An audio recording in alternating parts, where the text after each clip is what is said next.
Good afternoon students, कैसे हैं आप सभी। उम्मीद करती हूँ आप सभी बहुत अच्छे होंगे। और चलिए आज हम लोग अपना नया वीडियो स्टार्ट करते हैं। इसके पहले मैंने लर्निंग डिज़ाइन का फॉर्मेट शेयर किया था।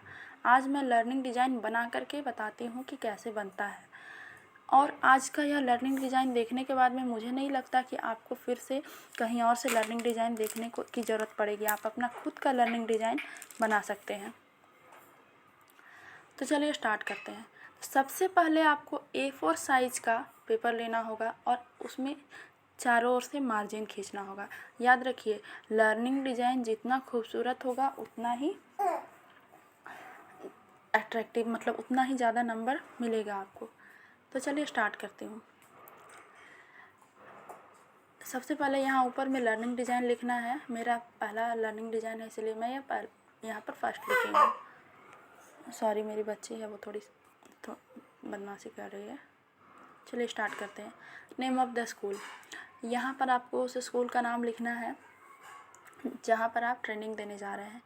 उसके नीचे क्लास में आपको उस क्लास का नाम लिखना है जिस क्लास में आप पढ़ा रहे हैं।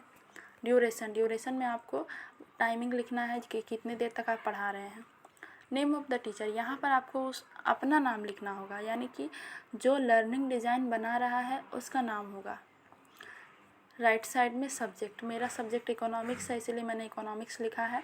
आप अपना खुद का मेथड सब्जेक्ट लिख सकते हैं। यूनिट, अब इकोनॉमिक्स में आप कौन सा यूनिट पढ़ा रहे हैं उसे लिखना है। मैं यहाँ कॉस्ट ऑफ प्रोडक्शन पढ़ा रही हूँ तो कॉस्ट ऑफ प्रोडक्शन लिखूँगी। उसके बाद सब यूनिट, अब देखिए यूनिट जो है उसके अंदर में भी काफ़ी सारे सब यूनिट होते हैं। अब आप एक ही दिन में 45 मिनट की क्लास में तो पूरा का पूरा यूनिट कंप्लीट नहीं कर पाओगे। तो यहाँ पर आप जो सब यूनिट पढ़ा रहे हैं उसका नाम लिखना होगा, अर्थात यूनिट के अंदर का जो पार्ट आप पढ़ा रहे हैं उसे लिखना होगा। उसके बाद टुडेज़ लेसन में वही लेसन का नाम लिखना है जो आप पढ़ा रहे हो। उसके बाद देखिए, जैसे कि मैंने यहाँ लर्निंग गोल लिखा है, सेम टू सेम आपको उसी तरह का लिखना है। After completing the sub unit the student will be able to. उसके बाद यहाँ पर जैसा कि मैंने यहाँ कॉलम खींचा उसी तरह से कॉलम खींचना है। यहाँ पर 6 पॉइंट होते हैं। सामने के पेज में मैंने 3 पॉइंट लिखा है और इसके बाद के पेज में 3 पॉइंट और लिखा है। Remembering, understanding, applying. इसके बाद एनालाइजिंग, इवेलुएटिंग, क्रिएटिंग। मैं यहाँ पर मार्जिन खींचना भूल गई, आप मार्जिन खींच लीजिएगा। उसके बाद जैसा मैंने यहाँ पर लिखा है, एनालाइज लर्नर एंड कंटेंट, आपको सेम टू सेम लिखना है। The following question will be asked to the student to determine the general characteristics and primary behaviour on the basic of the present lesson. अब आपको present lesson से कुछ questions student से पूछने हैं। Student का जो जनरल, मतलब क्या बोलते हैं, प्राइमरी नॉलेज है उसके बारे में वो जानने के लिए। तो यहाँ पर मैंने भी 2-3 क्वेश्चंस लिखे हैं। पहला लिखा है what do you mean by production. Second में लिखा है डिफाइन कॉस्ट कॉन्सेप्ट। थर्ड में लिखा है what is a change in quantity demand. चलिए नेक्स्ट में चलते हैं। उसके बाद में देखिए मैंने यहाँ पर लिखा है developed and selective learning material. इसे हम 2 भाग में डिवाइड करेंगे। पहला है जनरल लर्निंग मटेरियल, उसके बाद सेकंड है स्पेशल लर्निंग मटेरियल। अब देखिए जनरल लर्निंग मटेरियल क्या होता है और स्पेशल लर्निंग मटेरियल क्या होता है, दिमाग में एक क्वेश्चन तो ज़रूर आया होगा। तो चलिए मैं बताती हूँ कि जनरल लर्निंग मटेरियल क्या होता है। देखिए जनरल लर्निंग मटेरियल मतलब वो सभी चीज़ें जो आपको स्कूल पढ़ाने के लिए स्कूल में ही मिल जाए, जैसे कि black board, duster, chalk, school book या टेक्स्ट बुक भी कह सकते हैं। तो ये सभी चीज़ें हमें स्कूल से आसानी से मिल जाती हैं। कुछ ऐसी चीज़ें होती हैं जो हमें खुद तैयार करनी होती है, तो उन्हें हम स्पेशल लर्निंग मटेरियल कहते हैं, जैसे refresh notebook, PPT, chart, model. अब उसके बाद हमें नेक्स्ट क्या लिखना है, लर्निंग स्ट्रेटेजी। अब देखिए ये जो हमारा लर्निंग डिज़ाइन है ना, उसकी जान है। दिल, लीवर, किडनी जो कहिए, यहीं पर सब कुछ है। यहीं से एक्सटर्नल पे बहुत सारा क्वेश्चंस करता है। तो ये जो देखिए सबसे पहले यहाँ पर आपको लर्निंग एरिया लिखना है। लर्निंग एरिया यहाँ पर हम मतलब जो क्या पढ़ा रहे हैं वो लिखना है। और सेकंड लर्निंग स्ट्रेटेजी, मतलब हम किस तरह से पढ़ा रहे हैं, कौन सा मेथड अप्लाई कर रहे हैं पढ़ाने के लिए। तो सबसे पहले यहाँ पर कुछ क्वेश्चंस लिखने हैं, मतलब 3 फेज में इसको हमें डिवाइड करना पड़ता है। फर्स्ट फेज में मैंने यहाँ लिखा है discuss the meaning of cost of production. आप भी इसी तरह का कुछ क्वेश्चन लिखेंगे और उसके बारे में पूरा डिस्कशन देंगे। फिर सेकंड में मैंने लिखा है सेकंड फेज में discuss the type of cost of production. तो देखिए टीचर जो है अपने साथ में चार्ट, पीपीटी, मॉडल वगैरह लेके जाते हैं, तो यहाँ पर हम चार्ट शो करेंगे। तो यहाँ जैसे मैंने चार्ट के ऊपर में लिखा है teacher will show a chart about it. अब यहाँ पर ये जो पीले रंग का कागज़ है, इस तरह का कागज़ मार्केट में मिल जाता है बहुत सारे कलर में, आपको जो कलर पसंद हो आप वो कलर में ले सकते हैं। और जैसा कि मैंने लिखा है उसी तरह से लिखना है। याद रखिए आपको एक्स्ट्रा नहीं सजाना है। जब भी मतलब एक्स्ट्रा हम सजाने जाएंगे तो क्या होगा, वो बहुत ही भड़कीला लगेगा, तब वो बेकार हो जाएगा और नंबर भी कम मिलेंगे।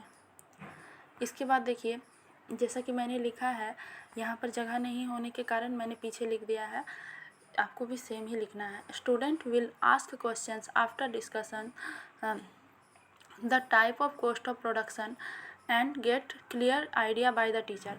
अब देखिए आपने जब चार्ट दिखाया, चार्ट दिखाने के बाद क्या है, स्टूडेंट उस चार्ट के बारे में टीचर से क्वेश्चन करेंगे, स्वाभाविक सी बात है। और टीचर क्या करेंगे, टीचर उन क्वेश्चंस को आंसर करेंगे और स्टूडेंट का आइडिया को और भी क्लियर करेंगे।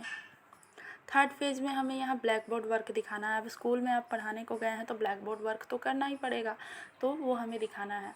तो थर्ड फेज में क्या लिखा है मैंने question, discuss the formula of fixed variable cost, total cost, average cost and marginal cost. उसके बाद यहाँ पर मैंने लिखा है teacher will explain the formula of fixed variable total average and marginal cost on the black board. अब ये जो ब्लैक बोर्ड वाला कागज़ देख रहे हैं आपको, ये मार्केट में आसानी से मिल जाएगा और इसके ऊपर वाइट पेन से आप आराम से लिख पाओगे। और लिखने के बाद में यहाँ पर नीचे आपको सेम टू सेम लिखना है, the teacher will explain the formula with explanation method through active participate of the student. अब देखिए हमें कैसे पता चलेगा कि हमने स्टूडेंट को जो पढ़ाया है वो उसे पूरी तरह से समझ में आया है कि नहीं आया है। तो टीचर क्या करेंगे, टीचर कुछ क्वेश्चंस देंगे स्टूडेंट को बनाने के लिए, तो उसे हमें यहाँ पे दिखाना होगा। तो हम क्या लिखेंगे, डिज़ाइन फॉर इवेल्युएशन।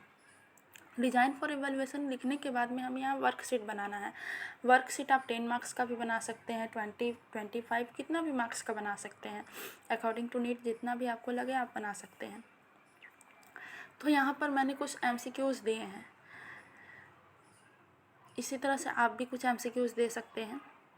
MCQs हो या शॉर्ट क्वेश्चन आंसर दे सकते हैं, लॉन्ग क्वेश्चन आंसर दे सकते हैं। उसके बाद डायग्नोसिस फॉर रिमेडियल क्लासेस, यहाँ पर आपको क्या लिखना है कि if there is any need of remedial classes then the teacher will arrange it according to need. देखिए ऐसा ज़रूरी नहीं कि हमने जो पढ़ा दिया सभी स्टूडेंट को समझ में आ जाए। हो सकता है कि कुछ स्टूडेंट जो हो जिन्हें मतलब ना समझ में आया हो या कम समझ में आया हो, तो अगर वो स्टूडेंट कहे कि सर या मैम मुझे समझ में नहीं आ रहा है, तो आप क्या कहेंगे, आप यही कहेंगे ना कि ठीक है आपको रिमेडियल क्लासेस दी जाएंगी फिर से अकॉर्डिंग टू नीड।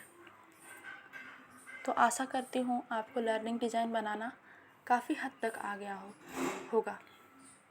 और स्टूडेंट्स आप बने रहिए इसी तरह से हमारे साथ में और हमारे पेज को ग्रो करिए, मतलब ग्रो करने में हेल्प कीजिए। मैं डिस्क्रिप्शन में अपना लिंक भी दे दूँगी, उस लिंक से आप मतलब यूट्यूब में भी मेरी वीडियोज़ को देख सकते हैं और मेरी हेल्प कर सकते हैं ग्रो करने में। Thank you.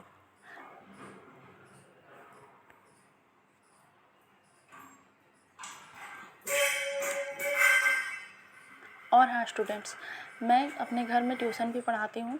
अगर आपका कोलकाता में कोई है या आप कोलकाता से वीडियो देख रही हैं तो आप मेरे घर में ट्यूशन पढ़ने भी आ सकते हैं।